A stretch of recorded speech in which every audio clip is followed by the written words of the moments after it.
I've actually talked two paparazzi guys out of doing what they do for a living. Really? I walked up What to does that one. look like? I go, put your camera down. Can I talk to you one-on-one? I go, do you have children? He goes, yes. I said, if a stranger was taking pictures of you and your children, that would be weird, he said. I go, well, why are you doing it? He goes, to feed my children. Why do my children have to pay for your children to eat?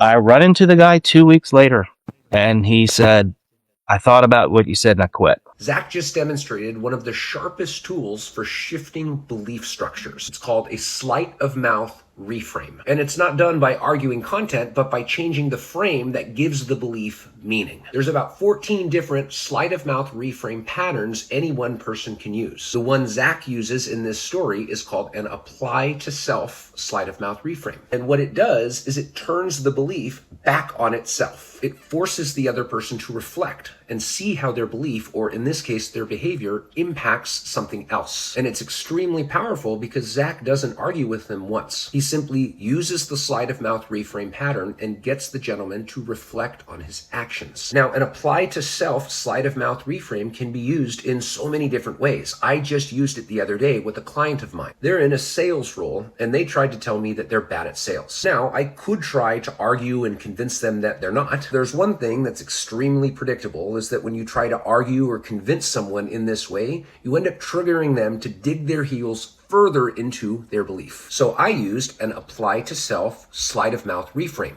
Here's what I said. So if you believe you're bad at sales, how does that belief affect your sales? And it forced them to reflect. And they responded with this: I guess it negatively impacts my sales. Bingo. Now, the belief hasn't changed yet, but I've just made my job 10 times easier because now they've begun to loosen their grip on that belief instead of grasping onto it tighter. Sleight of mouth reframes make it so much easier to help people loosen, redirect, or collapse beliefs entirely.